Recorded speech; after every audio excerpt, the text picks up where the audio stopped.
Hello les amis, bienvenue dans le Sad Ben Show. Alors dans cet épisode avec Adam, on a parlé de plein de choses. On a parlé de notre villa à Bali. Est-ce qu'on a récupéré les clés? On a parlé aussi de la villa à Marrakech. Yes, on s'est posé une question, on s'est dit, est-ce que tu feras voler tes enfants en économie et toi tu seras en business class, en first class pendant ce voyage-là? On avait chacun notre réponse, restez bien. On a parlé aussi humanitaire, on vous fait une annonce par rapport à l'humanitaire et notre vision et sur ce que l'on veut faire prochainement dans l'humanitaire. C'est ça, est-ce qu'on veut construire des écoles? Est-ce qu'il faut construire des puits? On ne sait pas, dites-nous ce que vous en pensez. Et on a aussi bien sûr parlé de l'IA et comment j'ai réussi à faire copier ma voix et comment un robot aujourd'hui peut parler exactement comme moi. Allez, c'est parti. À tout de suite. Hello les amis, bienvenue dans le Sad Ben Show, épisode spécial parce que c'est l'épisode numéro 111. 111 au triple 1. Donc ça fait déjà 111 des amis qui ont fait ce podcast-là. On essaie de vous partager encore une fois un maximum de valeurs, que ce soit dans notre vie d'entrepreneur, personnel. Récemment, on a beaucoup parlé de tout ce qui est longévité, santé et tous les protocoles un petit peu que nous aussi on découvre. On n'est pas des experts non plus dans ces domaines-là. Mais chaque fois qu'on fait des découvertes, on vous partage un petit peu ce qui nous passe par la tête, n'est-ce pas? Ouais, je suis en train de réfléchir, 111, ça fait 111 semaines, vu qu'on en fait un par semaine. Et j'ai vu t'as des podcasts qui en font genre un par jour, mais c'est des petits podcasts genre 15-20 minutes. Surtout au format interview, j'en ai vu passer aux États-Unis. Et d'ailleurs, il y avait quelqu'un qui vendait son podcast aux États-Unis. J'ai entendu ça sur un autre podcast. C'est Inception le truc. En gros, c'est un Américain qui a un podcast d'entrepreneuriat depuis 10 ans. Il attend pas dans un podcast. Hein. Exactement. Il a un podcast sur l'entrepreneuriat depuis 10 ans. Il a 4000 épisodes. Un épisode par jour de 20 minutes sous forme d'interview. Le podcast, il fait presque 2 millions de dollars de bénéfices par an. D'accord. Pas mal. Avec des sponsors, en fait. Parce qu'aux États-Unis, tu as beaucoup de sponsors. Nous, on n'a pas encore de sponsors. Si quelqu'un nous écoute, nous regarde. Non, je plaisante. Et du coup, eux, ils ont beaucoup de sponsors. Ça peut être des plateformes financières. Ça peut être un peu tout ce qui est entrepreneurial ou autre, qui payent pour apparaître dans ces podcasts-là. Et cette personne, elle fait donc 2 millions d'euros. Bon, il vend un petit peu, il vend un livre, il vend des t-shirts et tout, mais pas grand-chose à côté. Et il vend son podcast, il souhaite avoir 15 millions de dollars pour ce podcast. Ah ouais. Qu'est-ce que tu en penses? Je pense qu'il faut faire des podcasts tous les jours. Et voilà, les amis, Sad Ben Show Daily. C'était facile à convaincre. Hein. Ouais, non, mais c'était marrant. J'ai rarement vu. Après, il y a toutes les problématiques de bah oui, mais c'est son podcast. Du coup, tu le vends, lui, il s'en va. Qui va tourner les podcasts? Comment tu as de nouveaux épisodes? Est-ce que je survis juste avec les anciens épisodes? Et du coup, les sponsors, ils vont pas aller sur les anciens épisodes. Comment ça fonctionne?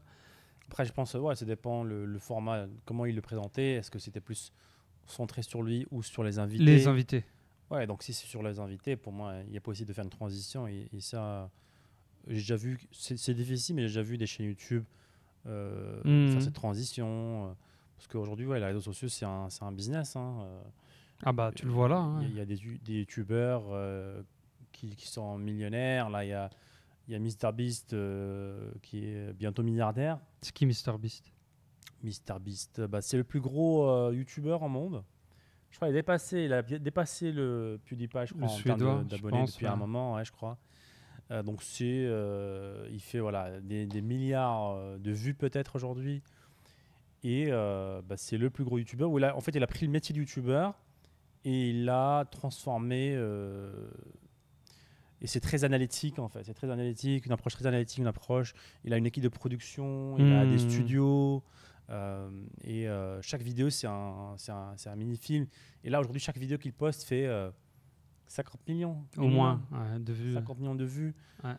Ce qui est énorme et ce qui fait qu'il sera bientôt milliardaire. Donc, de youtubeur à milliardaire. C'est même pas. C'est milliardaire en étant youtubeur, quoi, plutôt. Ouais, c'est ça. Parce qu'il le sera toujours. Mais ouais, c'est un personnage particulier qui est quand même intéressant à écouter dans certains podcasts. J'ai vu qu'il disait qu'il voulait devenir président un jour. C'est l'un de ses rêves, goals, c'était d'être président des États-Unis. C'est intéressant. En tout cas, c'est sûr que c'est un exemple d'entrepreneuriat. Il est parti de, je crois, de pratiquement rien, hein, tout seul, à faire des vidéos dans la rue, à réinvestir chaque millier de dollars qui est gagné en sponsor pour la prochaine vidéo. Ouais, ça, c'est toujours une de ces formules secrètes, en fait. C'est que, en fait, ce qu'il gagne dans chaque vidéo qu'il poste, il réinvestit 99% de ce qu'il a gagné dans la prochaine vidéo. Et pour donner un exemple concret, je crois une de ses premières vidéos où il a vraiment explosé, il avait, grâce à sa chaîne YouTube, qui avait quelques milliers d'abonnés, il avait gagné, je crois, 1000 euros. Un premier mois, il a gagné 1000 euros grâce à la pub YouTube. La majorité des gens, ils vont s'acheter un iPhone à 1000 euros. C'est ça. Donc, il a pris les 1000 euros. Et là, il est étudiant, pas d'argent. Il prend les 1000 euros. Il refilme une vidéo YouTube où il donne 1000 euros de pourboire à un livreur de pizza. Il faut bien lui livrer une pizza. Ah, faut le faire. Et la vidéo, elle explose, elle fait des millions de vues. Du coup, il gagne 5-6 000 avec. Et il prend les 5-6 000 euros et il les redonne en pourboire à plusieurs livreurs. Et ainsi de suite. Et là, il donne des Lamborghini. Il a donné déjà une île paradisiaque. Ouais, ils ont acheté une île et il l'a donné. Un bateau. Voilà, aujourd'hui, c'est un business qui vaut des milliards. Son nom, sa chaîne. Ouais, la leçon à en tirer, comme tu l'as dit, et c'est une erreur que font beaucoup de jeunes entrepreneurs en ligne.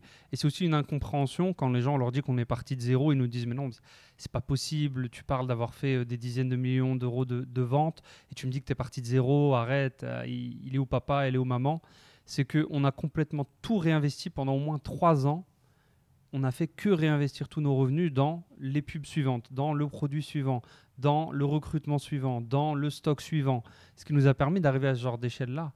Et le but, c'est pas que tout le monde arrive à ces échelles à faire des millions, mais le piège, c'est de ne pas prendre des profits trop vite et tuer dans l'œuf tout ton projet pour aller te payer des vacances le week-end ou pendant que c'est férié. Et très souvent, ça, les gens ont du mal à le concevoir. Il y a cet effet domino, boule de neige. Et c'est pour ça aussi que c'est bien de décorréler ses attentes, de se dire, ouais, dans 2 mois, je veux vivre de mon business à 5 000 euros par mois. Très souvent, c'est irréaliste parce que pour arriver à 5 000 euros par mois dans ton business de manière constante de profit, il faut que tu aies quand même un certain momentum qui tourne, un certain product market fit qui est en place. Et c'est pas en retirant tes bénéfices dès le premier mois que tu vas le mettre en place, bien au contraire. Ouais, après, je pense que c'est pas évident. Et juste il y a même pas 2 jours, j'ai rencontré un ami qui avait ramené un de ses petits cousins qui a à peine 19 ans.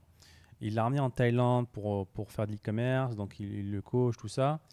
Il a fait ses premiers 1000 euros de bénéfices et il les a tous cramés.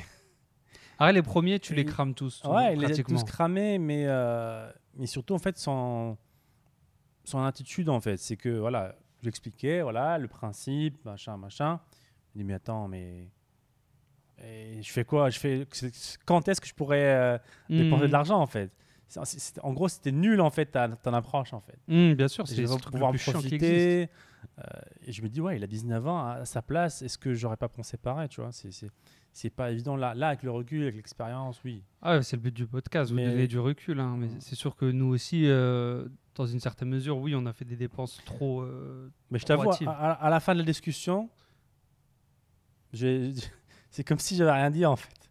J'avais l'impression que c'est rentré par l'oreille droite et c'est sorti par la gauche, en fait. Après, ça, c'est un type de personne qui, dans 6 mois, et c'est normal, c'est sa façon d'apprendre, il va venir te voir et va dire Sad, t'avais raison. Merci, t'avais raison. Et c'était un cas particulier aussi parce que ça me rappelle un petit peu le cas qu'on a eu récemment.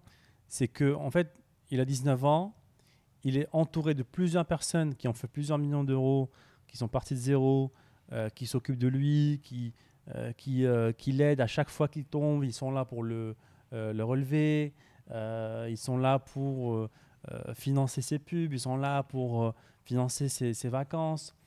Et je me dis, ah ouais, donc c'est ça le problème, en fait.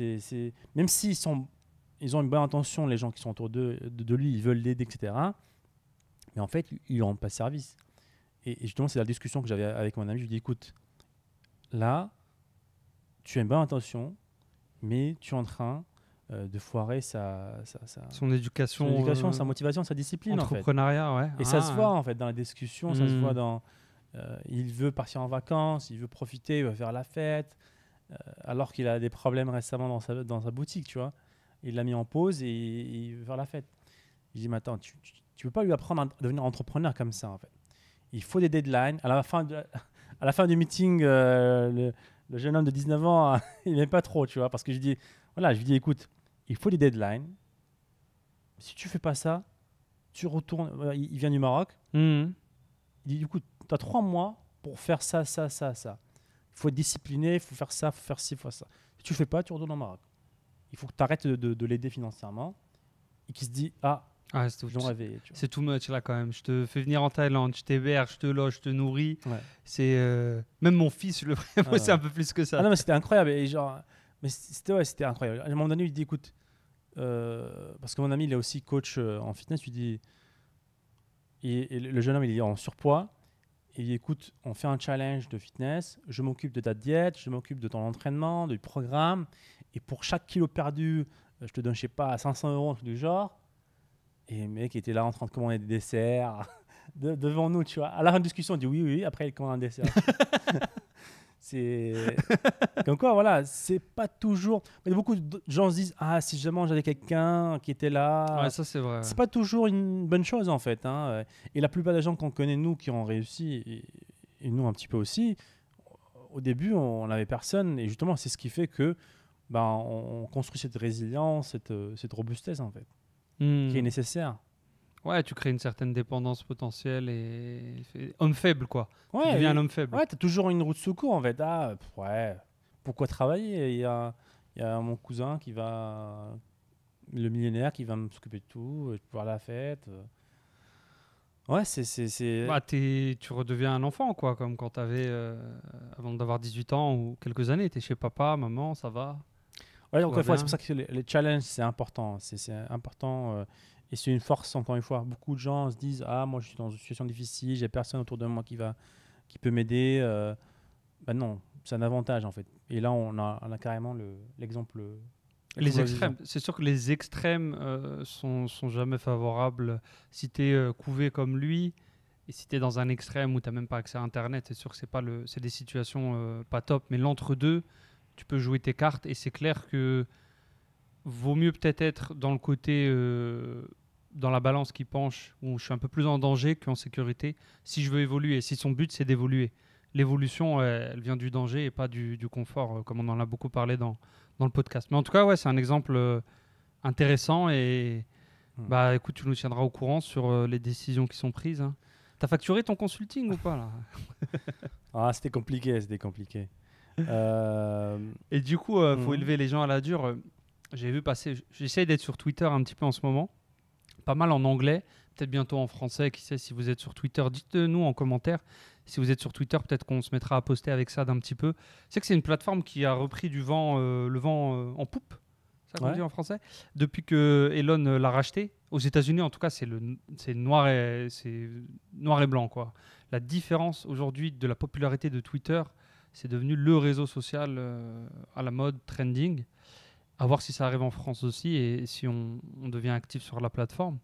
Mais c'est marrant, je suis beaucoup d'entrepreneurs et il y en a un qui parlait de ça et qui disait, écoute, soit il prenait des photos, il faisait des voyages, il était en voyage, et il disait, hop, je m'installe en first class, je viens de déposer les enfants en économie, on est bien avec madame. Et du coup, ça avait fait un clash dans les commentaires. La team, moi je travaille justement pour mettre tout le monde en première classe, et la team, non, il faut laisser les gens un petit peu à la dure. Il est avec sa femme avec sa femme aussi? Ouais, sa femme et lui, ils sont en première classe. Je crois au début que même la femme était... Ça, c'est next step. C'est la troisième option, ça. C'est ça. Non, je prends là, ils abusaient, ils disaient, je prends le jet et on met tout le monde en économie. Donc non, lui, il est en première classe avec sa femme et la maid, donc la bonne, et avec les enfants en économie. D'accord. Et du coup, ils étaient outrés dans les commentaires. C'est inadmissible. J'ai bossé toute ma vie, c'est pour que tout le monde soit en première classe. Qu'est-ce que tu ferais toi? Ah, c'est une bonne question. Je pense que je les mettrais un petit coup en économie quand même. Tu mettrais quoi? Au début, je les mettrais en économie un petit peu. Parce qu'en fait, si tu commences par la femme de ménage aussi? Avec la nounou, on va dire. La nounou, ouais. Pardon, la nounou.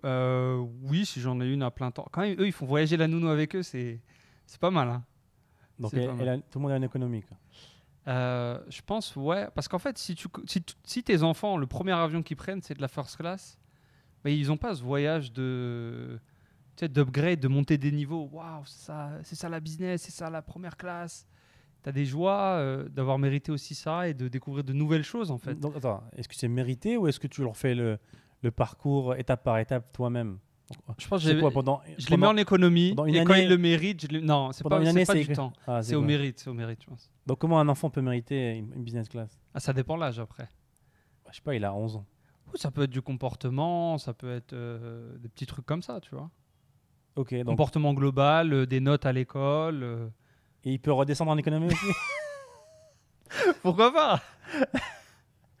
Là, Ah, c'est un système de tu vas cadeaux. être et de traumatisé. récompenses. S'il goûte à la business class ou en first class à 12 ans, Ouais. Et son carnet de notes Et- du trimestre d'après, et il va tu être vas comment? être gratté en Ouais, mais son en carnet de économie, notes, le trimestre d'après, quand il est redescendu en économie, ses notes le trimestre d'après, il va être au top pour aller en business. Après, pour un enfant, c'est pas noir et blanc, hein. Oui, là on a Tu pris peux l'exemple. traumatiser à vie et il va pas étudier de sa vie, il va sortir, il va Après, sortir de l'école. Il n'avait pas précisé l'âge des enfants, mais je pense que c'est une globalité de se dire, ok, si tu sers tout sur tes plateaux à un enfant, bah, tu crées les gosses de riches, quoi, qui pensent que tout est acquis, tout leur est dû. Bah, pourquoi t'as Et- bossé autant alors, si c'est pas pour leur offrir une vie plus facile? Bah déjà, en vérité, la vérité, c'est pour moi, déjà. On va pas se le cacher. Non, mais on va pas se le cacher. C'est pour moi, Comment déjà, ça, ça bah, que je bosse autant aussi, tu vois. Ah, ok. C'est pour moi, Adam, en tant que personne, Oui, mais la là, vérité. oui, mais parce que t'as pas d'enfant, tu dis ça. Mais Voilà, quand t'auras des parce que- enfants. Moi, mes parents, pour l'instant, et après, potentiellement, les enfants futurs. Mais Attends, donc ça veut pas dire changeons que... l'exemple alors. Changeons pour que ce Vas-y. soit plus concret pour toi. Ça veut pas dire Avec que... tes parents, Ah, mais là, ça n'a rien à voir. ils sont tout le monde en business class? Ah bah oui. Ah, ah. Non, mes petits frères sont en économie. Ah. Non, c'est pas pareil. Parce que tes parents, la relation est complètement différente. Mais en fait, le concept pour tes enfants, après, c'est quelque chose, j'ai pas encore d'enfants, donc vous voyez, c'est très évolutif. Mais si tu leur sers tout de suite là-dessus, c'est quoi son. C'est quoi sa personne, en fait? C'est quoi ce type? Il a tout eu depuis le début. J'ai l'impression que c'est comme ça que tu crées des gens sans but. Tu sais, il a aucun but, aucune évolution. Il est. Bah, j'ai déjà tout, en fait. Qu'est-ce qu'on fait? Et du coup, il va chercher dans des activités extra, dans des extrêmes Ou alors ça se trouve, il va. où il lève une société, il c'est crée une ça, il société va qui faire change un- le monde, ouais. C'est qui change le monde, il fait des trucs humanitaires. Des trucs extrêmes, ouais. Extrêmes, je sais pas, ces trucs humanitaires, je sais pas si c'est extrême. mais- Enfin, je veux dire, si tu fais de l'humanitaire à très grande échelle, c'est extrême, mais dans le bien, mais c'est extrême. Ouais. À grande échelle, pourquoi grande échelle? Pas forcément grande échelle. Hein. Bah, je pense que si tu as un enfant qui vit déjà une vie très très bien. À part si tu donnes des milliards, hein, c'est bien sûr qu'il fait à grande échelle. Mais quelques millions, c'est pas grande échelle. Hein. Ça va vite. Je sais pas, j'ai pas encore construit de. C'est dans nos projets, pas encore construit d'humanitaire. T'as rien fait encore d'humanitaire là. T'as fait des millions là. T'as avoué Non. là. Non, j'ai pas construit. J'ai dit construit. J'ai pas construit d'école. Non. Bah, justement, en fait, J'ai fait ça un peut peu être de. un à titre sujet perso. auquel j'ai beaucoup réfléchi. J'ai pas trouvé encore de solution. Pour les enfants ou l'humanitaire? Pour les enfants en l'humanité. économie? Parce que là, tu as sauté la question. Bah, Ils vont où tes t'as enfants? répondu à En moi jet privé, toi? moi, Sur le bateau? Moi. Bah, ça dépendrait, je pense beaucoup. Bon, alors je me vois pas. Je ne veux pas être dans deux classes différentes. Soit on est tous ensemble dans une Mhm. classe ou l'autre. Et c'est une question d'argent. C'est une question de budget. Est-ce qu'on peut se le permettre tous? Oui. Le scénario, oui. On va Ah dire. oui, on peut tout. Genre, Ouais. ça, j'y pense même pas, quoi. Ouais, c'est même pas Ouais. toi qui réserve, c'est ton assistante. Oui, on est Ok. en business class. De 0 à 18 ans, l'enfant? Peu importe son âge. Ouais, pas important. Ok. T'es un père sympa, t'es le père sympa. Ouais, je pense qu'il y a beaucoup plus de. Il y a plusieurs occasions d'avoir des leçons de vie Que dans l'avion. que dans l'avion, tu vois. Ouais. Ça Ok. fait, mais ça fait chelou quand même comme situation. Voilà, je suis en business class, toi t'es derrière. Et la leçon, c'est que. Il faut bizarre. monter l'échelle de la vie. Ouais, non. Non, je pense qu'il n'y a pas de bonne réponse de toute façon. Ouais. Hein. Et je dis, et c'est Donc, le sujet là auquel je réfléchissais pas mal. Donc, je sais pas si on a lancé dans le podcast, mais on souhaite. non. On souhaite créer une fondation, la fondation Enfin Livre, qui aura pour but voilà, des activités comment ça s'appelle Humanitaire. tout Fondation simplement. à but non lucratif. C'est ça. Dans laquelle elle nous aidera à faire des actions humanitaires et de chercher une thématique, tu vois, un truc, une niche en fait, tu vois, une niche. Et c'est pas évident. C'est pas évident parce que par exemple, on a notre ami justement Gaston Last qui nous écoute. Lui, je sais qu'il construit des écoles au Maroc. Ouais. C'est très noble, on l'a déjà vu, on a déjà, je crois déjà donné à sa fondation. Et c'est intéressant, tu vois. C'est intéressant. Donc j'ai pensé à pareil aussi. Je me dis, tiens, une école, c'est pas mal. Enfin, libre, éducation. Ouais. Après, je suis pas très pro-école, tu vois. Je suis pas très pro-école.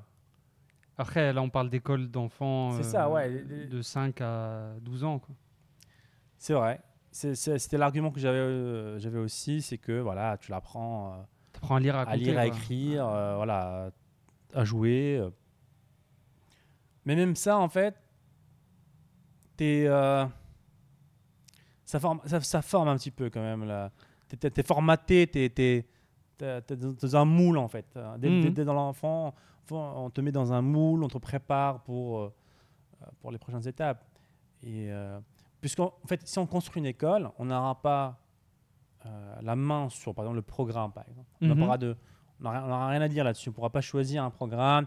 Tiens, si on pouvait peut-être plus parler d'entrepreneuriat, et si on pouvait plus parler j'imagine, je sais. Tu vois, des initiatives différentes, tu vois. Par exemple, au Maroc, le programme, voilà, des écoles comme ça, voilà, c'est le programme national. C'est pas le meilleur programme au monde, on va dire, par exemple, pour être très gentil, tu vois. Et je me dis, est-ce que c'est le meilleur impact qu'on peut faire? Est-ce qu'on peut pas faire un truc avec la petite touche enfin libre, tu vois? Donner juste pour donner, faire comme tout le monde, c'est très bien aussi, hein. C'est sûr, c'est aider, bien sûr. Tu vas pas cracher dans la soupe. C'est ça, mais si on pouvait aider encore plus avec la petite touche en plus, je me disais, est-ce que c'est et il me disait aussi, qu'est-ce qu'il y a d'autre aussi? C'est la question. Quelles sont les autres options aussi qu'on peut faire? J'avais réfléchi à tout ce qui est famine. En fait, je me dis, en fait, c'est quoi les besoins?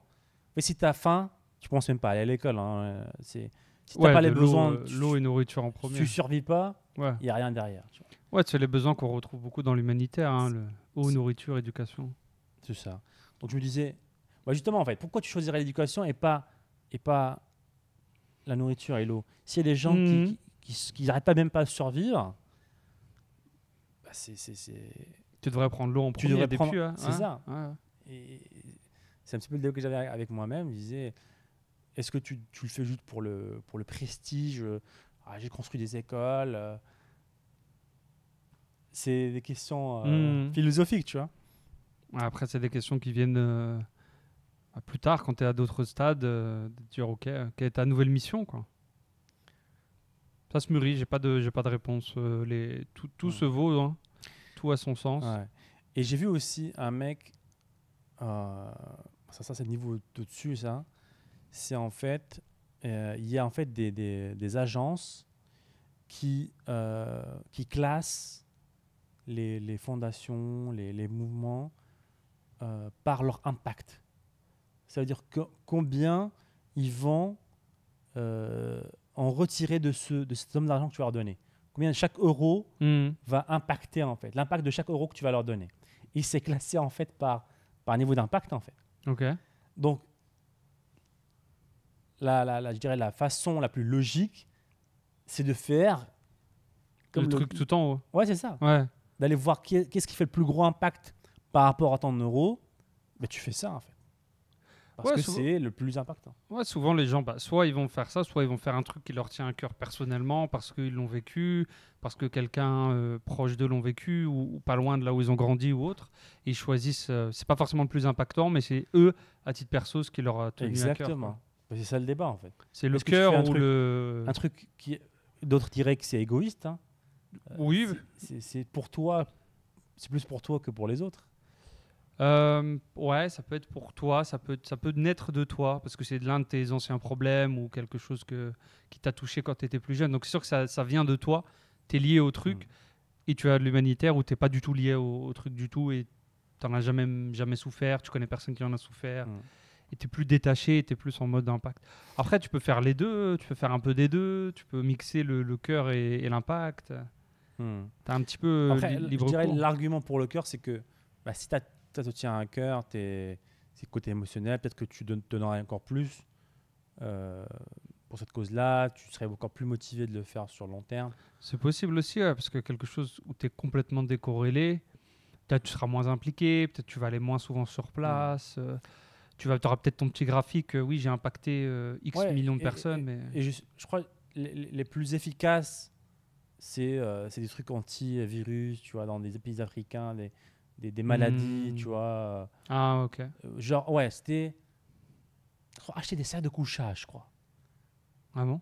Ouais, des sacs de couchage ou des tentes. C'est des trucs qui sauvaient plus de vies, en fait. Parce que ça protégeait, je sais pas, de certains moustiques ou je sais pas quoi. En tout cas, pour ton euro, tu sauves X% de plus en termes de vie humaine, en fait. Ok. J'imagine que ce classement, il change avec le temps, bien sûr. Mais quand tu y penses un peu plus, c'est pas évident. Au début, l'idée de départ qu'on a eue, c'était des écoles. Moi, c'était une école. Au Maroc. C'est symbolique, c'est au Maroc. Ouais. Il y a un besoin. Ouais, c'est un mix de cœur et un tout petit peu d'éducation enfin libre. Cœur, quoi. Ouais. Après, je me disais, est-ce que tu as besoin d'être éduqué pour faire de l'entrepreneuriat? Est-ce que tu as besoin d'être éduqué pour devenir enfin libre? Il faut être alphabétisé quand même. Il faut savoir lire, écrire, compter, lire un livre, avoir un raisonnement logique, un minimum. Ouais, il faut que tu aies fait quelques années petit à l'école. C'est obligatoire. Ouais. Enfin, c'est obligatoire. Non. J'ai pas envie de dériver dans des histoires, je la garderai pour prochaine fois une anecdote. Mais tu te souviens l'anecdote que je t'avais racontée d'un entrepreneur en Indonésie qui ne savait pas lire et qui pesait un demi-milliard? Ah oui, oui. Donc bon. Oui, et je connais aussi certains millionnaires au Maroc Qui lisent pas bien, quoi. Ouais, illettrés, tout ça. Ouais, c'est des exceptions, mais je pense Ouais. pour la majorité des gens, oui. Oui, c'est sûr. Quand tu veux faire ce qu'on veut faire, du business en ligne, tout ça, ouais, je pense qu'il y a un minimum quand même. Ouais. Bah écoutez, on vous tiendra au jeu. Ouais, dites-nous aussi si vous avez des idées, les amis, ou des recommandations là-dessus. Qu'est-ce que vous en pensez de tout ça? Je pense que beaucoup de gens font le cœur parce que souvent aussi c'est ce qui c'est égoïste. te rend à toi aussi un petit peu. Mais du coup, si ça te fait du bien, tu le fais plus, comme tu le disais. Ouais. Donc c'est égoïste, mais oui, mais je le fais plus, donc c'est bon pour eux aussi. Ouais, Parce que sinon aussi, oui, donc tu fais que des sacs de couchage en fait. C'est ça en fait. Il n'y a plus de puits, il n'y a plus d'école. Tu fais que des trucs les plus efficaces. Et après, jusqu'à qu'ils soient terminés, on passe au puits. C'est ça, tu suis le classement en fait. Apprendre à dormir, de l'eau, de la nourriture pour tout le monde, et on monte les besoins primaires de l'école. Ouais. Après, on verra bien. On verra bien comment ça évolue, exactement. Hein. Et on a toujours pour revenir un petit peu sur du capitalisme, un mix. On a la villa à Marrakech qui est toujours en construction, qui avance. Hein. On ne vous oublie pas pour ceux qui suivent le projet à distance. Tout avance bien. On vous donnera des updates prochainement sur Instagram, sur les groupes, pour cette villa séminaire, enfin libre et vacances le reste de l'année. Ouais. Et à Bali aussi. On vise début 2024 pour la villa Marrakech, dans le meilleur des mondes.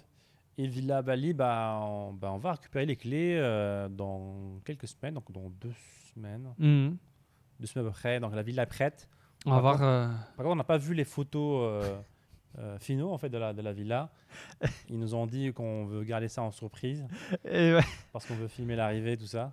franchement, tu vois, ça, c'est des trucs. Bon, après, on a avec Magnitude, il y a une confiance et tout, mais tu sais, c'est le genre d'histoire où tu arrives sur place Et et y a c'est pas un de villa. terrain vide, tu vois. Et c'est le voisin, en fait, ils ont construit chez le voisin, c'est la villa du voisin. T'as rien dit.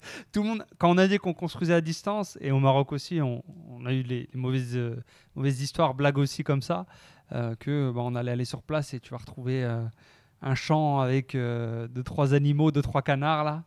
Et tiens, voici ta villa.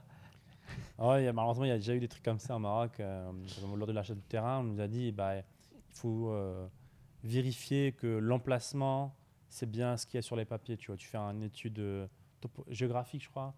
Topographe qui vient. Ouais, avec les emplacements GPS, tout ça, pour bien vérifier, parce qu'il y a déjà eu des gens qui t'appréhendent d'acheter le terrain X, mais en fait, c'est le terrain qui est sur une montagne, en fait. Et donc, tu as la petite surprise à la fin. Mais bah, allez, ouais, bah, allez, on va récupérer les clés dans 2 semaines. On fera l'ouverture avec les gagnants du challenge 67 jours. Donc, pour ceux qui nous suivent depuis un moment, on avait organisé un challenge dans lequel il fallait faire certaines habitudes tous les jours pendant 67 jours. Et à la fin, on a sélectionné 9 gagnants qu'on va faire venir à la villa, tout frais inclus. Donc billets d'avion, tout ça. Donc ils sont déjà notifiés, on a notre petit groupe, il y a déjà les billets d'avion qui sont réservés. Et on va passer quelques jours ensemble dans la villa ensemble. Ouais, ça va être l'occasion d'inaugurer ça, documenter avec une vidéo YouTube de la série Freedom Villa sur la chaîne Saad Ben. Série où on a documenté la conception, construction et future livraison, puis exploitation de la villa, du projet, avec les chiffres, avec tout ce qui s'ensuit. Et le but après, c'est que ça enchaîne, hein. Nous, on va pas rester trop longtemps dans la villa. On va rester quelques jours avec eux. Et après, on va la libérer parce que il faut faire du cash, hein. Il faut rentabiliser cet investissement immobilier qui est notre premier investissement immobilier, qui sera, encore une fois, dédié à la location court terme à Bali. Et on en attend, d'après nos projections, on va voir, hein, au moins 15% net. Ouais, exactement. Et là, on a déjà signé avec une agence. Comment tu vas faire du coup? C'est toi qui as changé les draps C'est à la ça. villa? On a signé avec une agence marketing.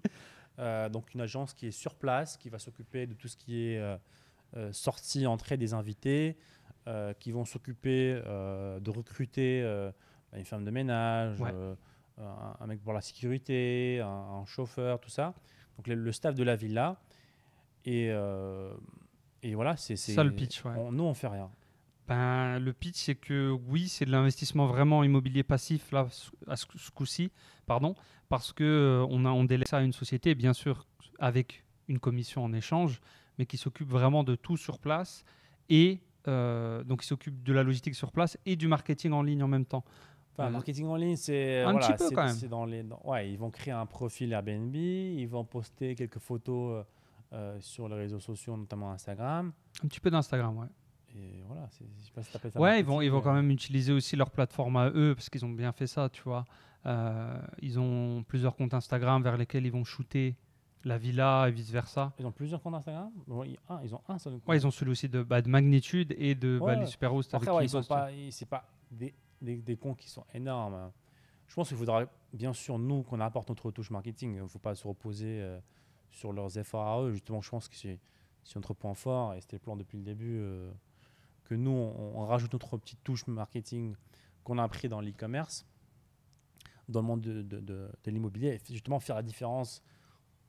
Et tant mieux si eux, ils ne le font pas. C'est pour ça qu'ils le font pas pour tous les autres concurrents, en quelque sorte. Tu vois. Donc si nous, on vient, on fait ça, on va largement dépasser les autres. Et c'est le but de tout ça. Parce que ce que font les autres, ils se reposent en fait sur la demande qu'il y a déjà sur Airbnb. Mhm. En fait, il y a tellement de demandes, et tant mieux, ça marche très bien, hein. Il y a tellement de demandes sur la plateforme comme Airbnb, Booking et autres, qu'ils n'ont pas besoin de marketer. Et c'est aussi, c'est faisable aussi, hein. Ils font déjà de très bons chiffres avec ça. Et nous, on va maximiser les choses avec plus de marketing pour avoir la meilleure rentabilité possible et pour aussi ne pas dépendre que de Airbnb, par exemple. Mhm. Par exemple, un des trucs qu'on pourrait faire, c'est créer notre propre site web, par exemple. Créer notre propre page dans laquelle les gens peuvent venir directement booker chez nous. Après, ils viennent d'où les gens? Ils viennent d'où les gens sur ton site? De différents canaux d'acquisition, organiques, payants, peu importe. Mais Donc, tu fais des pubs vers ton site? aussi, ouais. Et pas de commission pour Airbnb, qui est quand même, je crois, de 15, 10. 15, il me semble. 15 ou 12. Ouais, et surtout pas de dépendance de plateforme. Tu as ta propre marque et forcément, ton business prend plus de valeur aussi. Demain, on décide de revendre la villa, tu la revends comme un business et c'est un gros argument de dire que tiens, j'ai X% de rendez-vous, de réservations qui viennent de mon site. Forcément, c'est une meilleure valuation et une plus grosse valeur pour ton business en total, en fait. Et pourquoi? J'ai autant de visites à la fin. Pourquoi j'ai plus avec Parce que tu as moins de dépendance par rapport à une plateforme qui n'est pas la... Qui peut changer les règles. Qui peut changer les règles. Et ça, on l'a déjà vu dans Airbnb. Ça se passe souvent. Hein. Ouais, sur les 2 dernières années, là, leur interface a beaucoup changé. Et forcément, leur philosophie aussi a beaucoup changé. Et là, j'ai vu récemment une interview du CEO de Airbnb qui dit qu'ils vont aussi s'adapter à l'intelligence artificielle et tu vas venir, en tant qu'utilisateur, tu vas venir, tu vas répondre à des questions, l'IA va chatter avec toi et il va te proposer en fait 2-3 destinations, tu vois, 2-3 logements, tu vois. Donc ça va complètement, encore une fois, bouleverser la recherche en fait. Et pour ceux qui sont dépendants que de ça, ça se trouve, ils vont en souffrir. Parce qu'un coup, tu es premier sur Airbnb, en première page. Ils mettent à jour, tu es en 3e page. Du coup, tes revenus ils sont divisés par 3. Puis, il faut rebosser. Il faut à droite, à gauche, en haut, en bas. Ouais, c'est ça. C'est comme le SEO là en ce moment. Donc, le SEO, c'est la recherche sur Google. Et ça a beaucoup changé chez Google. Hein. Ils n'ont pas peur du changement chez Google depuis très longtemps. Ils s'adaptent. Par exemple, un exemple concret, c'était la recherche de vol sur Google. Donc, tu veux prendre un vol de Bangkok à Bali. Tu vas sur Google, tu tapes le vol. Et dans Google, tu as le Search Flight. Tu peux rechercher les vols dans Google. Donc, c'est un outil de Google, en fait. Ça n'appartient pas à quelqu'un d'autre. Alors qu'il y a quelques années en arrière, il y avait des sites qui étaient spécialisés dans ça. C'était leur gagne-pain, en fait. Il y en a qui gagnaient des millions, il y en a qui gagnaient moins. Et du jour au lendemain, mise à jour, en fait, votre service ne sert plus à rien, on va l'offrir directement sur Google, en fait. Et ça, tu as beaucoup plus de business. Et ça, c'est juste un exemple. Il y a plein de choses qui sont comme ça. Et je pense que ça va aussi s'accélérer avec l'IA, avec l'intelligence artificielle. Avant, il fallait taper la requête, aller sur le site, ouvrir le site, lire l'article, et forcément, le propriétaire du site gagne parce qu'il y a un visiteur sur sa page. Là, si le résultat il est hors du site et directement sur la page Google, tu ne gagnes pas d'argent en fait. Google a donné une réponse, et l'utilisateur est satisfait et il est parti. Donc, ça va être intéressant. Ça va être intéressant de voir un petit peu comment ce genre de sites-là sont impactés par tout ça. Et la bonne nouvelle, c'est que l'e-commerce n'est pas impacté par ça. Parce que pour acheter, il faut aller sur le site. Il y a une action à effectuer sur le site. Il y a un moyen de paiement à faire entrer, une adresse, etc. Donc, c'est un avantage pour l'e-commerce. Par contre, pour les blogs classiques, pour les sites en affiliation, ça va être compliqué. Ah, ok.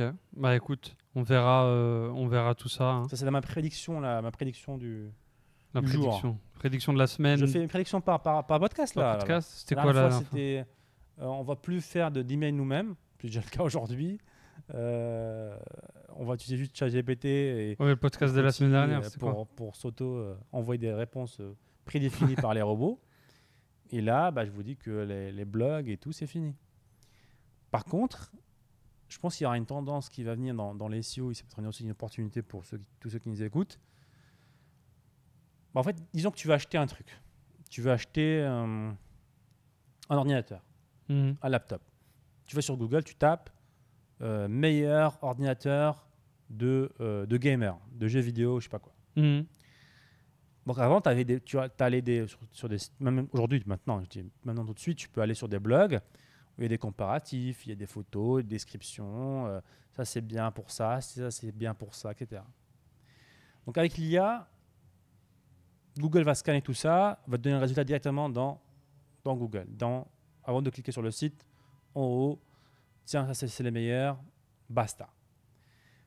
Mais je pense que l'humain, et ça on le voit déjà aujourd'hui dans quelques recherches de Google, c'est que il y a maintenant en top recherche, en top résultat, il y a des vidéos YouTube. Donc tu tapes top PC par exemple des fois, et tu as une vidéo en première position. Alors que ce n'était pas le cas avant. Avant, c'était que des blogs, que des sites. Et là, tu as des vidéos en fait. Parce que je pense que puisque l'IA va nous donner un petit peu le résumé et un résultat précis de ce qu'on recherche, bah toi, en tant qu'humain, tu voudras voir la chose, par exemple, en pratique. Par exemple. Tu veux voir quelqu'un utiliser le laptop. Tu veux tu veux le voir en caméra, en vidéo, tu vois. Et je pense que ça va être une opportunité pour les personnes qui font des SEO de s'intéresser aussi beaucoup à YouTube, de faire des vidéos spéciales pour des SEO, en fait. Ouais, tu fais ton article en vidéo, quoi. Ouais, c'est ça. Un article en vidéo, c'est possible. En fait, rajouter la touche humaine. Pour l'instant, l'IA ne peut pas faire des vidéos incroyables. Ils ne vont pas pouvoir faire une vidéo d'un unboxing. J'utilise, j'appuie sur le truc. Tu vois. Ouais. Puis après, il y a aussi l'aspect communauté humain-influenceur qui est humain. Et je pense que les gens aussi veulent être influencés, ils veulent avoir des influenceurs, ils ont leurs influenceurs. On a tous nos propres influenceurs dans certains domaines. Et ok, tu vas avoir le top 10 des ordinateurs machin, mais tu vas vouloir vérifier ça ou avoir l'avis de ton influenceur préféré en ordinateur sur ça. Et eux le font souvent en vidéo. Et tu vas donc aller l'écouter et regarder ce qu'il te dit sur le top ou sur lui, son top 10 à lui, et peut-être prendre un mix des deux ou le suivre que lui potentiellement. Ouais, en tout cas, c'est quelque chose qu'on voit déjà un petit peu dans la recherche Google. Je pense que c'est une tendance qui va s'accélérer dans les prochains mois, les années. Plus de vidéos. Avant que l'IA crée lui-même des vidéos YouTube. Créer des personnes et créer des communautés, créer des influenceurs. Je sais pas si tu as déjà vu des VTubers. Non. T'as pas vu des VTubers? Non. J'essaie de rester... C'est très très populaire sur Twitch par exemple. Tu as des gens qui streament en tant qu'avatar en fait. On les a jamais vus en fait. Mais c'est juste un dessin animé qui bouge, lorsqu'il le mec parle, c'est plutôt des femmes. C'est plus des cartoons de japonais. Et qui parle lorsque la fille parle en fait. Elle bouge, elle rigole, elle a des grimaces et ils ont des centaines de milliers de vues en fait. Et ok.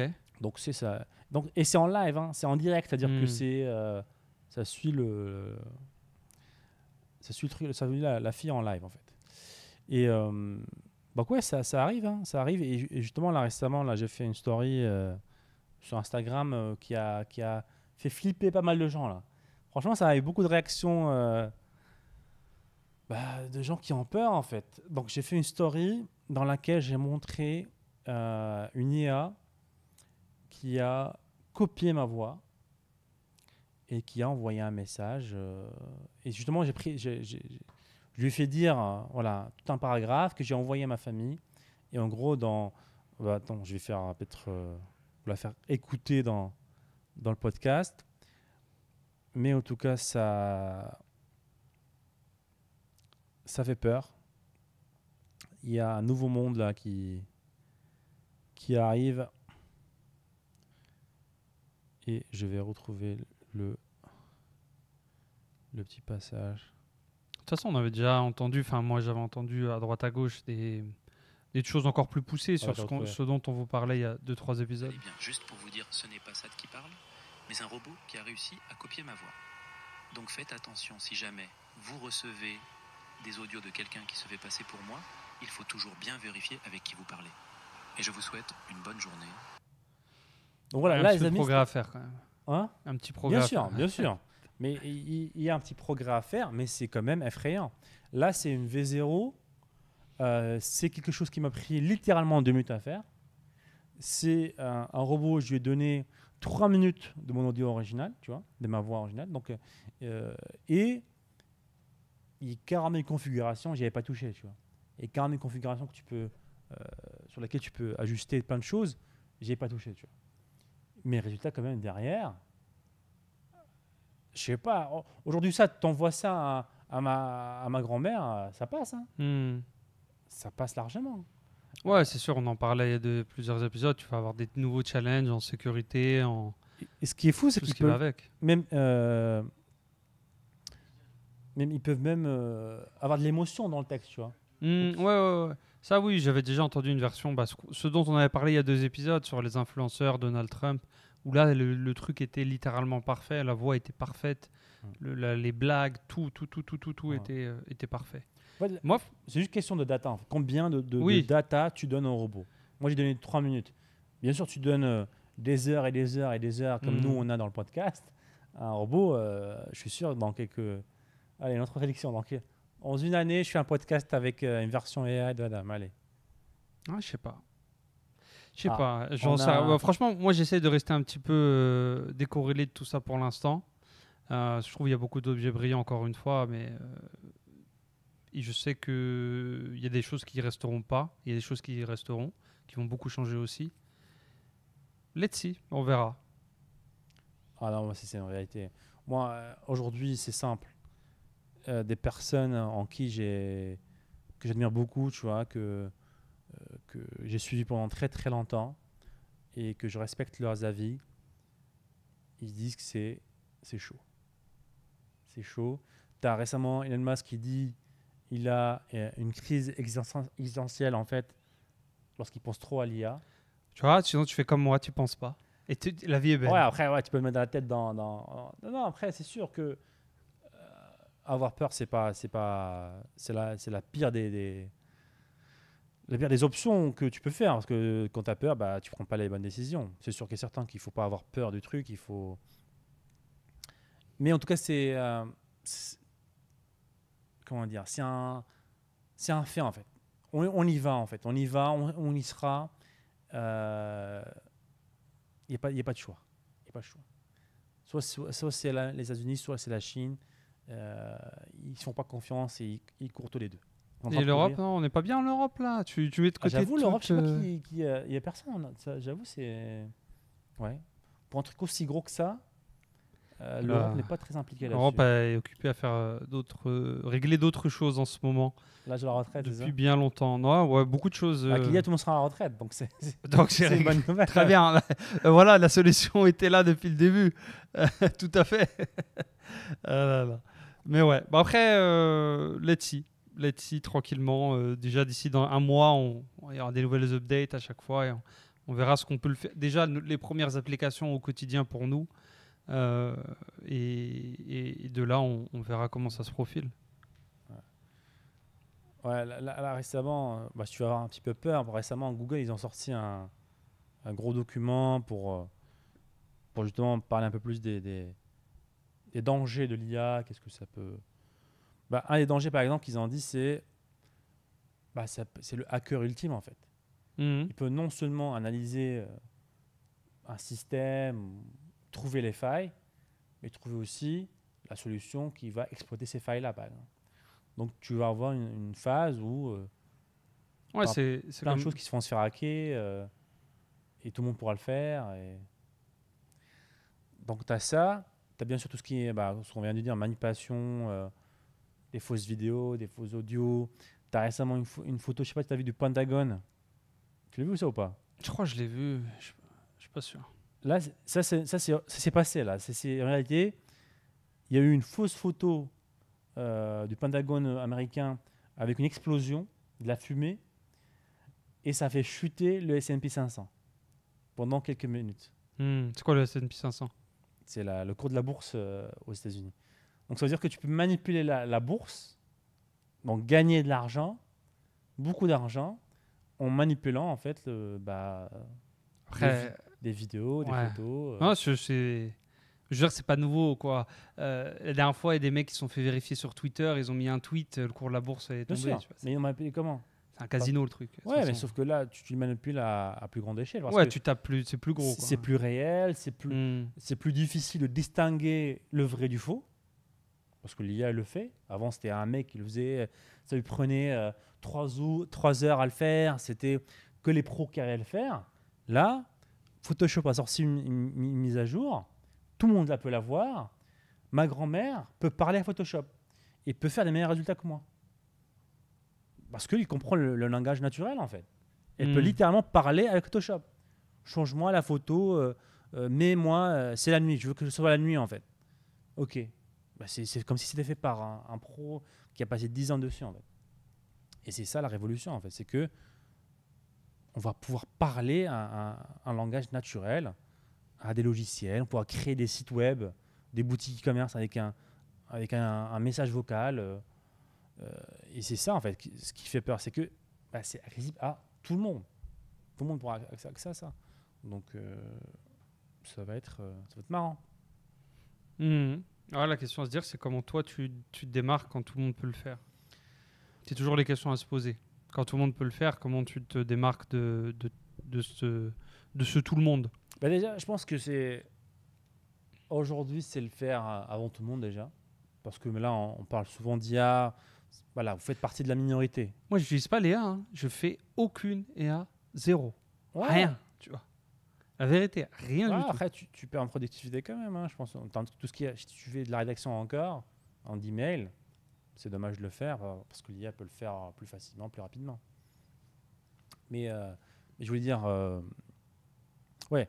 Donc, ceux qui sont au courant là, en ce moment même maintenant, de tout ça, c'est une minorité. Vous qui écoutez le podcast, vous êtes une minorité. Vous avez déjà un avantage en fait sur plein de personnes en fait, qui vont, et ça, notre ami Théophile nous avait dit la dernière fois une remarque pertinente, c'est que je pense que les gens vont s'en rendre compte lorsque ils auront ça sur leur téléphone. Dans tes applications du quotidien, voilà, dans leur iPhone. Que tu as déjà. Parce que iPhone fera une mise à jour de leur iOS et que ton téléphone va changer du jour au lendemain. Bien sûr. Ah ouais, c'est quoi ça? Parce que là, les gens forcément sont dans leur vie et ils ne savent pas ce qui se passe, ils n'ont pas le temps. Bien sûr. Mais ça, je pense que ça va prendre quand même du temps. Si on veut parler un petit peu de manière capitaliste et tout, faut pas qu'il se loupe, quoi. Tu lances la mise à jour sur tous les iPhones du monde en même temps. Il faut que ce soit bien testé, il faut que ce soit bien au point. Et donc ça peut prendre un peu de temps. Ouais, après, oui et non. Là, Microsoft, ils ont sorti ils vont le sortir dans quelques semaines. Leur IA, Microsoft Word, PowerPoint. Donc, tu peux créer une présentation PowerPoint avec un langage naturel. Tu dis à PowerPoint, crée-moi une présentation pour vendre ma boutique e-commerce. Une boutique e-commerce sur X, Y, Z. Ça va te créer toute la présentation avec les couleurs, les designs, les images, tout ce qu'il faut. Et ça, c'est une réalité aujourd'hui. Et je pense on parle beaucoup, c'est quand même beaucoup des outils, mais tu n'as pas forcément après comment utiliser ces outils, tu n'as pas les plans pour construire la maison qui va derrière. Donc tu peux avoir 1 million d'intelligence artificielle avec 50 000 outils qui font des trucs, mais tu sais, faut faire quoi au final? Parce que là, ouais, j'ai 50 IA, ils font tout pour moi, mais je dois faire quoi? Voilà, c'est sûr qu'il faut. Donc tu as quand même un. Ouais, il faudra un IA qui te guide. Mais Très bien. C'est sûr et certain. Il y a un IA qui va sortir. Tu donnes un objectif, il va te sortir bam, une liste de trucs. Et il va le faire même lui-même. C'est ça l'ultime. Donc je peux lui dire, moi je veux gagner 5 000 € par mois. Il va créer tout mon business et je vais dormir. À un moment donné, oui. Ah, mais à ce moment-là, tu gagneras plus 5 000 € par mois. Parce que ça. si tout le monde gagne 5 000 €. C'est sûr. Là, ça rejoint un débat. Ils veulent tous. Le CEO de OpenAI, il veut créer le revenu universel. Ah, ça, je suis pas fan du tout. Pas fan du tout. Du tout. Ça, c'est. Qu'est-ce que tu proposes alors? Si on met le revenu universel, mets-moi en intraveineuse, nourris-moi, laisse-moi chez moi et fais-moi acheter. En fait, si les robots, aujourd'hui, demain, peuvent travailler à notre place, en quoi c'est un problème? D'avoir un revenu universel? Si les robots peuvent travailler à ta place, ouais, tous les robots peuvent travailler à ta place. Je pense que même s'ils le peuvent, c'est un problème pour moi. Hein, parce que si tu as l'ultime dépendance, qui te donne ce revenu? Un gouvernement? Bah, Non, donc, c'est une IA. encore pire. Non, une IA, C'est impartiel. c'est impartiel. Voilà, c'est exactement. C'est juste, c'est indépendant. En attendant, elles ont été codées, les IA. Le mec d'OpenAI, ils sont bien gentils. Non. Ils Oui, ont les rien codes codé. sources sont Ouais. affichés, machin, je sais pas quoi. Mais bon. Non, en fait, s'ils arrivent au point de créer l'IA ultime, elle est incontrôlable. Et ça, ils ont peur de ça. En fait. Oui, mais non, mais le truc de revenu universel, machin. Il faut aider les pauvres, madame. Non, ça c'est. Fuyez, les amis. Si on vous propose un revenu universel garanti toute votre vie, sans rien faire en restant chez vous, fuyez. Tout ce que je peux vous dire pour rester disponible sur les plateformes d'Apple et Spotify sans se faire censurer. Ouais, je sais pas. C'est pas aussi évident que ça. C'est pas évident que ça. Lorsque l'IA pourra faire tous les jobs, tu fais quoi? Ils gagnent comment l'argent de leur vie? À quoi ressemble le système en fait économique, tu vois? Système Je économique. vois pas de chose qu'un revenu universel. Justement, c'est parce que c'est peut-être poussé. Je sais pas, c'est encore trop flou, je pense, pour qu'on puisse le concevoir. Tu vois, on a du mal à mettre des mots dessus sur où les choses vont aller, où est-ce qu'elles vont s'arrêter. Mais clairement, ce délire de revenu universel, même hors IA. Ah, mais c'est sûr, hors IA, c'est sûr que c'est plus compliqué. C'est sûr et certain. Oui, mais même si c'est faisable avec IA et tout, c'est l'ultime privation de vos libertés, étape 1, quoi. Je te donne à manger, je te donne un appart. Ouais, Je te si donne, tu me donnes toi en tant qu'humain, et parce que tu as la nature humaine derrière qui est vicieuse, qui cherche le contrôle, tout ça.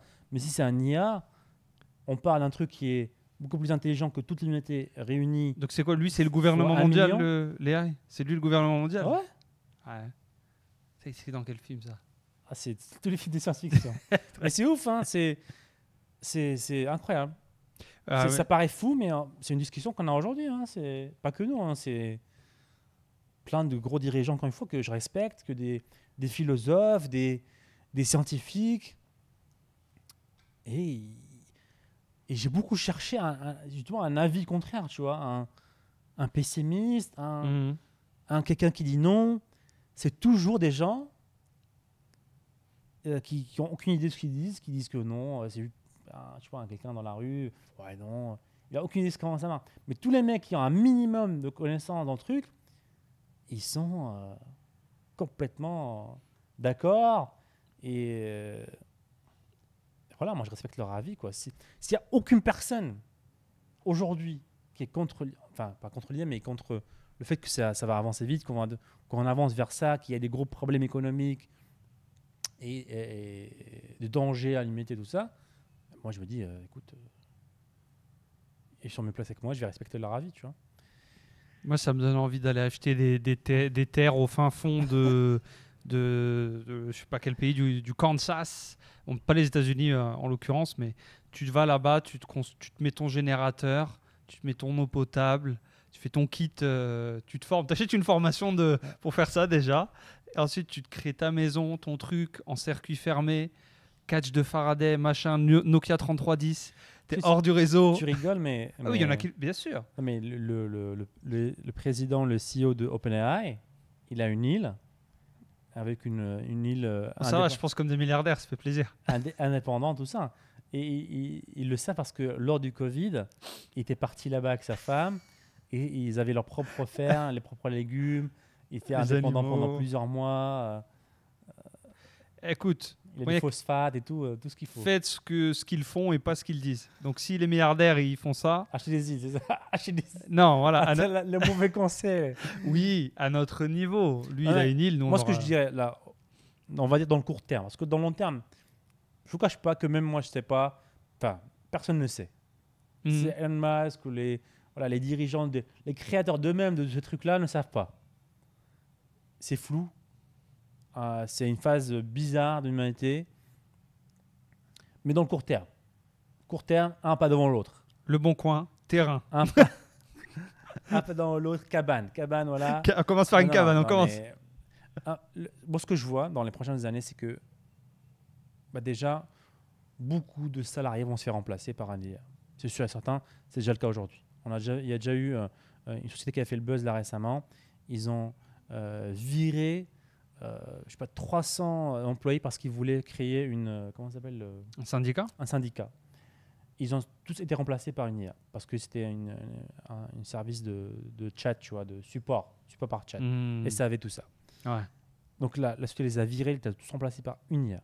Ah ouais, Donc je pense que il y aura beaucoup de gens qui vont se faire remplacer dans les prochaines années parce que forcément, les grosses sociétés vont vouloir chercher que du profit, Ah bah ouais. à optimiser les coûts, à gagner plus. Ils vont commencer à virer des gens parce que non seulement, soit l'IA va vous remplacer, soit ils auront besoin de moins de salariés. Parce qu'un salarié avec une IA à ses côtés, Ouais, ça vaut par exemple 20 salariés. bien sûr. C'est comme à Carrefour ou à Leclerc, les caisses automatiques. Vous avez 6 caisses automatiques avec un salarié. Donc il reste des humains, bien sûr, mais ils pilotent 6 caisses, 6 postes en même temps. C'est ça. Donc 6 fois moins de salariés. C'est ça. Donc il y aura demandés. beaucoup moins d'offres. Hmm. Et forcément, beaucoup plus de demandes parce que les gens seront au chômage, Ouais. seront virés. Ça, c'est pas bon quand tu es demandeur parce que, en gros, tu es dans une position de faiblesse Bien où sûr. les employeurs vont te dire ah, t'en veux pas?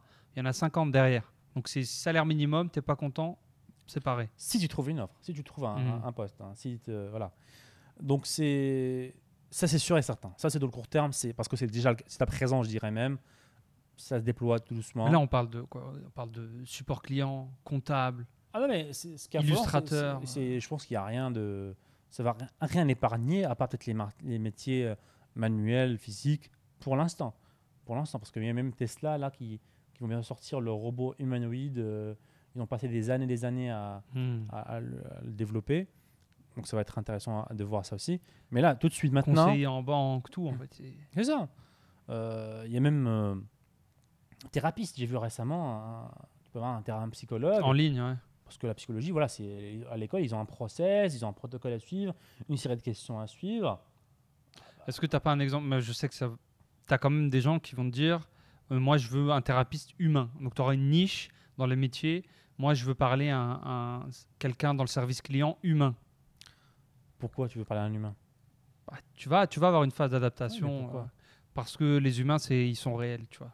Mais justement, tu feras pas la différence entre un humain et un robot. Ah, mais je pense que tu auras des sociétés qui vont garder un petit peu d'humain. Genre, tu auras une offre premium, tu vois. Parler à un humain pour 50 € de plus par heure. Peut-être.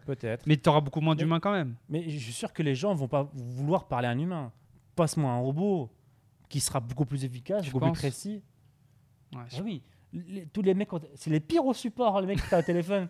Ils comprennent rien, c'est long, ils sont dans une mauvaise humeur. Un robot, t'imagines, est toujours en bonne humeur. Si tu fais pas la différence entre un humain et un robot, c'est ça le truc en fait. C'est structurel en fait. Oui, Parce que il faut pas penser à se dire ah tiens je vais pouvoir repérer que c'est pas un robot. Non, si c'est bien entraîné. Ouais, ça, après, oui, je pinaille, mais je pense que ce sera quand même notifié cet agent de support est un robot, tu vois, est une intelligence artificielle. Tu Ouais, jusqu'au moment où tout le monde sait que c'est déjà un robot et t'as même pas besoin de le préciser. vois. Euh, Donc, qu'est-ce qu'on je fait? disais quoi, oui. Il n'y a plus Donc, de job. il n'y a plus de job. Et donc, ce sera encore plus important de ne pas être dépendant d'une société et d'un système, en fait. Donc, il faut faire attention, il faut commencer à construire son propre système, sa propre, par exemple, entreprise, son propre business en ligne. Parce que non seulement les jobs avant qui étaient sécurisés ne le seront plus, mais aussi en tant qu'indépendant, en tant que, par exemple, e-commerçant, on a plus d'outils pour avancer et créer notre boutique en fait. Par exemple, avant il fallait faire des montages vidéo, là on peut faire des montages vidéo. On veut faire des rédactions de fiches produits, là on peut les faire. Pour répondre à l'email, c'est beaucoup plus facile avec le robot. Donc on a plein d'outils qui vont nous aider en tant qu'indépendant. Et sinon, si on est salarié ou autre, on peut se faire remplacer du jour au lendemain. Ce comptable. Ouais, la balance, malheureusement, continue. Enfin, malheureusement. Heureusement, continue de pencher dans notre sens. C'est ce qu'on construit depuis des années, qui est avoir des compétences. On ne peut pas se faire remplacer, être indépendant, sortir un petit peu, avoir un backup par rapport au système global et être au volant et pas sur le siège passager. Ah, c'est sûr, être libre, indépendant sera toujours un avantage. Et encore une fois, ces outils-là nous donnent un avantage. Comme tu as dit, on sera toujours un degré au-dessus des gens qui sont indépendants d'une société, d'un gouvernement, d'un je ne sais pas quoi, parce que... Et après, c'est l'île. Le dernier step avec le bunker et les ouais, poumons. ouais. Après, malheureusement, même ça, ouais. Moi, je suis semi-sérieux. Hein. C'est un truc que Oui, j'ai noté dans un coin de ma tête. Mais s'il y a... cherche à éliminer l'humanité, c'est pas dans une île que tu vas te cacher, quoi. C'est pas un humain qui te cherche, c'est l'IA, tu vois. C'est un satellite, c'est... Moi, j'aurais pas d'ordinateur. T'as plus d'ordinateur, t'as plus de téléphone, t'as plus rien en fait. Et tu sais, par exemple, une histoire un petit peu, pour finir, une petite histoire d'horreur pour finir sur ça. T'avais un petit groupe sur Reddit, donc c'est un forum, les amis américains, un petit groupe sur Reddit qui travaille avec OpenAI, qui testait la sécurité de OpenAI avant de le révéler au public. Donc eux, leur job, c'était vraiment de poser des trucs à fond, de poser des questions dangereuses pour boucher les failles.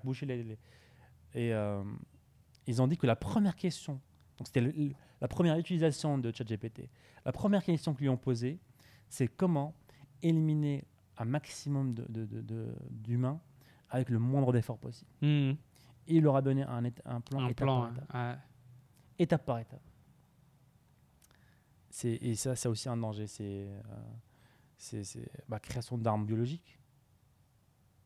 Voilà, il peut te donner toutes les étapes, quoi. Création d'armes, impression 3D. Donc, il y a plein d'imprimantes 3D, mais tu n'as pas les plans pour fabriquer une arme. Il y en a, mais ils sont dans le dark web, ils sont cachés. Là, tu peux te faire fabriquer plein d'armes à feu, etc. Donc, oui, il y a plein de dangers quand même. Mais encore une fois, on parle beaucoup des dangers parce que voilà, c'est le côté humain aussi. Hein. C'est notre côté de survie. Notre cerveau cherche à survivre. Et lorsqu'on voit un changement, forcément, on voit le côté négatif. Mais comme on a précisé dans les anciens podcasts, il y a plein de côtés très, très positifs. Très, très, très positifs. Beaucoup d'outils pour nous, ouais. Pour bosser bien. Exactement. Et on arrive à la fin de ce podcast. Encore une fois, on a beaucoup parlé, je pense, de l'IA. C'est le sujet du moment. Je pense que ça en vaut la peine. Nous, en tout cas, moi, c'est quelque chose qui me passionne en ce moment. Je vais essayer de pas en trop parler à chaque fois, mais quand même balancer quelques petites astuces par-ci, par-là pour vous donner au courant. Parce que voilà, c'est important de s'adapter, de faire partie des premiers en tout cas des personnes qui s'adaptent, parce que sinon vous savez, hein, c'est soit on s'adapte, soit on n'est plus là. Hein. Je cherchais un mot gentil, mais soit on est plus là. Et ça, c'est dans tout. Ok, allez, à la semaine prochaine. Du coup, même jour, même heure. Spotify, Apple Podcast, YouTube. Laissez un avis, laissez un pouce, un avis d'humain, un pouce d'humain, et on vous en remercie en tant qu'humain. À bientôt. Ciao, ciao.